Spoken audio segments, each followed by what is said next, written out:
Good evening, everyone. Thank you for being here.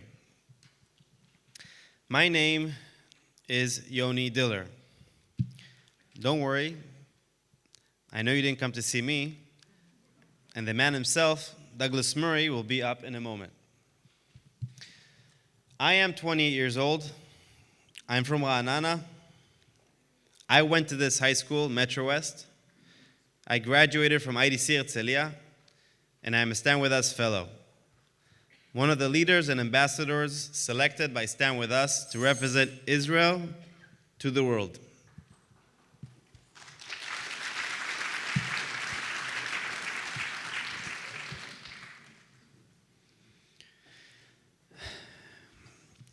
And on October 7th, I was at the Nova Festival. In Ra'anana, after a family Friday night dinner, I was excited to head south with my friend Nadav for a festival. My family wasn't too sure about these festivals.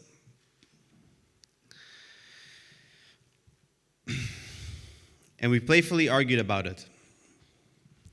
Little did we know that this festival would turn into something that would change my life forever.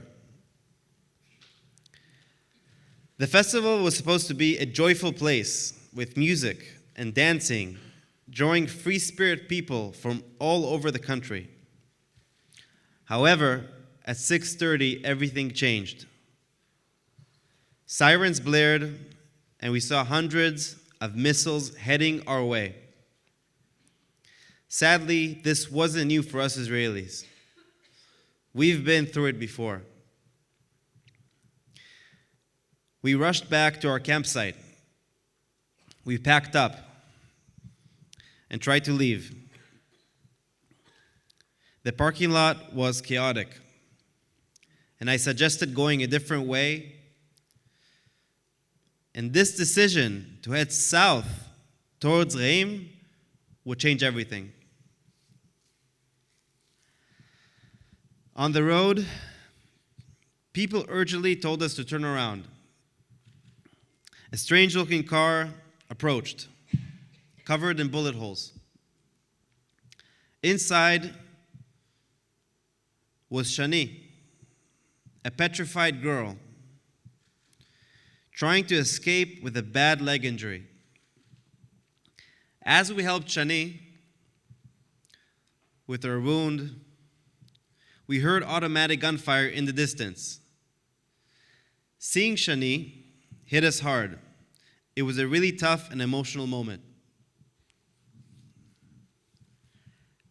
As the situation grew more frightening, we found ourselves in a nearby valley for safety. Bullets flew over our heads, and it was an extremely tense moment. We heard gunfire from the north, coming from the Be'eri direction. I saw terrorists from a distance and continued to hide. A short moment later, mass shootings started in the Be'eri area north of us. The sound of heavy gunfire intensified our fear. In the midst of this chaos, I checked my phone to assess our surroundings and our current location. At the same time, Nadav's sister called him to check on us. He promised her everything would be okay. By this time, about a dozen others had joined us, and I screamed for everyone to get down. When the gunshots stopped for a second, we decided to head towards Patish, which was more than 24 kilometers away from us. My intuition told me it would be safer there. Walking through fields without food nor water for over 4.5 hours was really, really tough. The fear and uncertainty made it even harder. Almost fainting, Nadav found a single grapefruit and gave us enough energy to finish the long walk to Patish. During this journey, we continued to hear automatic gunfire, adding to the chilling reality. Finally, after 4.5 hours, we arrived to Patish. We felt relief, but emotions were mixed. They were mixed because we began to learn the enormity of what had happened. Friends were missing, and there are rumors of many people hurt or worse at the festival. Later on, around 2 o'clock in the afternoon, a bus came to take us away, bringing us to Beersheba, then to Tel Aviv, arriving home to Ra'anana, finally safe and in one piece. I hugged my family, and I understood just how lucky I had been. Tragically, many others were not that lucky. 4 people I knew, including 2 good friends from high school, from this high school, they didn't make it. Over 350 innocent people lost their lives in this festival attack by Hamas terrorists on October 7th. Sharing my story is vital, not only to remember the fallen and to support their families, but also to contribute to the narrative of Israel's resilience in the face of tremendous adversity. The importance of telling my story lies in keeping their memories alive and fostering a shared understanding of the challenges our nation faces. As the war broke out in the aftermath of the massacres, I knew that in addition to the military front line, there was another front line which needed to be fought. I immediately began to fight the information war. With the training I had received at Standwithus, I flew to the States and traveled from campus to campus, from TV studio to TV studio, to tell our story and push back against the lies that are being told about our country.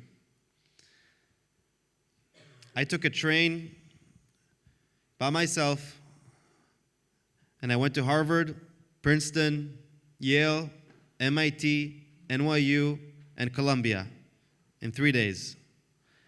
I spoke on MSNBC.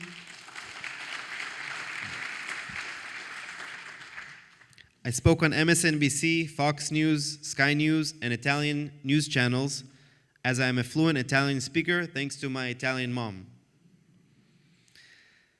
I am glad that when I needed it most, my experience in Standwithus led me to be the best advocate for our country that I can be. And as you know, Standwithus is there for hundreds of thousands of young people like me here in Israel, in the US, Canada, South Africa, UK, and elsewhere.